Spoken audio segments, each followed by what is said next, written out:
दोस्तों पिछली वीडियो में हमने हीरो स्प्लेंडर प्लस के 8 से भी ज़्यादा पॉजिटिव पॉइंट्स आपको बताया कि आपको क्यों हीरो की स्प्लेंडर प्लस लेनी चाहिए। बट आज की इस वीडियो में हम आपको 6 ऐसे पॉइंट बताने वाले हैं जिसकी वजह से आपको हीरो की स्प्लेंडर प्लस नहीं लेनी चाहिए। तो जो लोग स्प्लेंडर प्लस ले चुके हैं उनको बहुत बहुत बधाई। इस चीज का आप नोटिस कर लीजिएगा कि जो मैं पॉइंट्स बता रहा हूं वो बहुत ज्यादा इंपैक्टफुल नहीं है। अगर आपने ले ली है तो कोई बात नहीं, गाड़ी बहुत अच्छी है। जो पॉइंट्स हैं उससे थोड़ा सा कॉम्प्रोमाइज किया जा सकता है, अदरवाइज बाइक आपको काफी बेहतर मिलेगी। तो इस वीडियो में मैं आपको इसके निगेटिव पॉइंट्स बताने वाला हूं कि आपको स्प्लेंडर प्लस क्यों नहीं लेनी चाहिए। तो वीडियो के साथ अंत तक बने रहिएगा, आपके सारे डाउट क्लियर हो जाएंगे। तो सबसे पहले आप प्राइस के बारे में जान लीजिए। तो स्प्लेंडर प्लस में आपको टोटल 3 वेरिएंट मिल जाते हैं। पहला आपको स्प्लेंडर प्लस मिल जाएगा, दूसरा आपको स्प्लेंडर प्लस एक्सटेक और तीसरा आपको स्प्लेंडर प्लस एक्सटेक 2.0। बट जो स्प्लेंडर प्लस है इसमें आपको 3 वेरिएंट मिलेंगे जिसमें आपको ड्रम, i3s ड्रम और i3s मैट एक्सिस ग्रे, ये 3 वेरिएंट आपको मिल जाते हैं। तीनों वेरिएंट की एक्स शोरूम प्राइस की बात करें तो ड्रम वेरिएंट की एक्स शोरूम प्राइस 75,441 रुपीज 75,441 रुपए मिल जाती है और i3s ड्रम की एक्स शोरूम प्राइस आपको 76,784 रुपीज 76,784 रुपए और i3s matte axis grey colour variant की कीमत आपको 78,286 रुपीज 78,286 रुपए देखने को मिलेगी एक्स शोरूम प्राइस। अब स्प्लेंडर प्लस एक्सटेक की बात करें तो इसमें भी आपको 2 वेरिएंट मिलेंगे, जिसमें पहला ड्रम जिसकी एक्स शोरूम प्राइस आपको 79,911 रुपीज और दूसरा आपको डिस्क वेरिएंट मिलता है जिसकी एक्स शोरूम प्राइस आपको 83,461 रुपीज। तीसरा वेरिएंट स्प्लेंडर प्लस एक्सटेक 2.0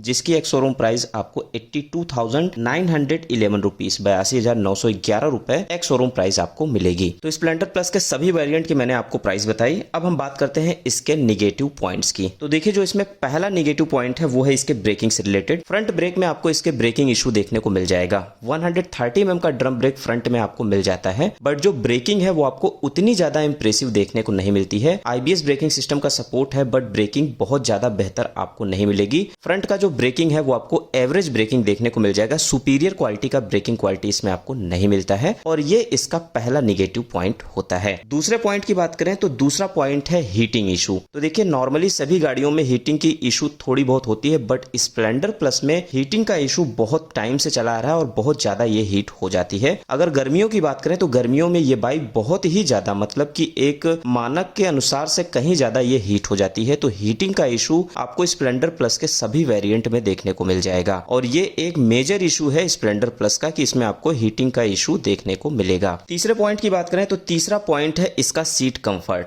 इसका जो सीट कंफर्ट है, फ्लैट सीट मिलती है, सीट ठीक ठाक कंफर्टेबल आपको मिल जाती है, बट सीट काफी आपको पतली देखने को मिलती है जिसकी वजह से अगर आप लॉन्ग डिस्टेंस ट्रैवलिंग करते हैं, लंबी दूरी तय करते हैं तो आपको प्रॉब्लम होने वाली है। कंफर्ट आपको ज्यादा बेहतर देखने को नहीं मिलेगा। आपको अपने तशरीफ में पेन का आभास होगा क्योंकि सीट काफी पतली है और उनके लिए ये बहुत ज्यादा प्रॉब्लम क्रिएट करेगा। जो थोड़े से हेल्दी होते हैं या फिर थोड़े से चौड़े होते हैं उनके लिए ये बहुत ज्यादा प्रॉब्लम क्रिएट करता है क्योंकि जो सीट है वो काफी पतली रखी गई है जिसकी वजह से लंबी दूरी तय करने में इसमें बहुत ज्यादा प्रॉब्लम आती है। तो इसका जो सीट है काफी पतला है और ये इसका एक मेजर प्रॉब्लम भी है। इस चीज का आप नोटिस कर लीजिएगा। जो लोग थोड़े पतले होते हैं उनको बहुत ज्यादा प्रॉब्लम नहीं होती है, बट हाँ अगर आप लंबी दूरी तय करते हैं तो चाहे आप पतले हो चाहे आप मोटे हो, आपको सीट से रिलेटेड प्रॉब्लम आएगी ही क्योंकि सीट काफी पतली आपको मिल जाएगी। चौथे पॉइंट की बात करें तो चौथा पॉइंट है इसका सस्पेंशन। स्टिफ सस्पेंशन क्वालिटी आपको इसमें मिल जाती है। तो जो इसका सस्पेंशन है फ्रंट का और रियर का, दोनों की जो क्वालिटी है वो आपको उतनी ज्यादा बेहतर और उतना ज्यादा रिस्पॉन्सिव सस्पेंशन देखने को नहीं मिलता है।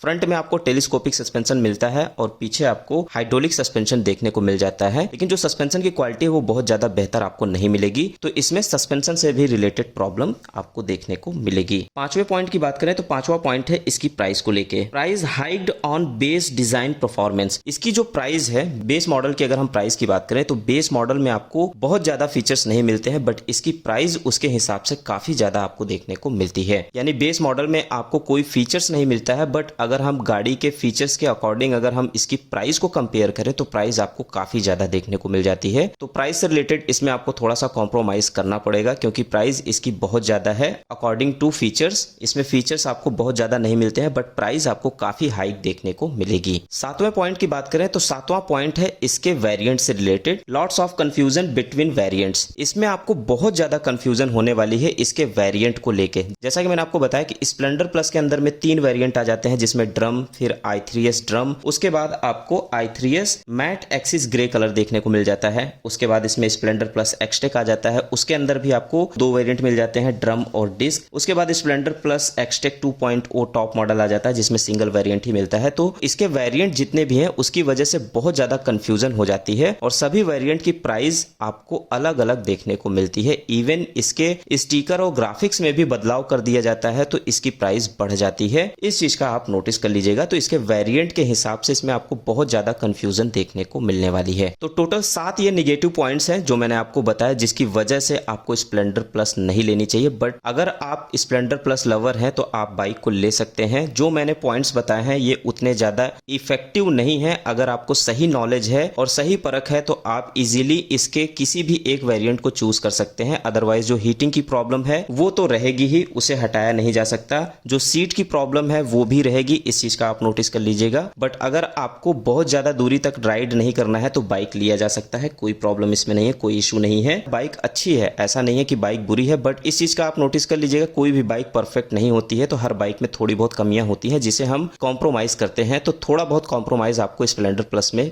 लेते वक्त करना पड़ेगा, इस चीज का आप नोटिस कर लीजिएगा। तो आई होप आपके सारे डाउट क्लियर हो गए होंगे। बट अभी भी आपका कोई डाउट बचता है तो आप कमेंट करके पूछ सकते हैं। वीडियो अच्छी लगी हो तो अपनी तरफ से लाइक और शेयर जरूर करिएगा। चैनल पर नए हैं तो सब्सक्राइब करके बेल आइकन को जरूर दबाइएगा। मिलते हैं आपसे अगली वीडियो में कुछ नए फ्रेश अपडेट के साथ। तब तक के लिए सभी दोस्तों को थैंक यू, नमस्ते, जय हिंद।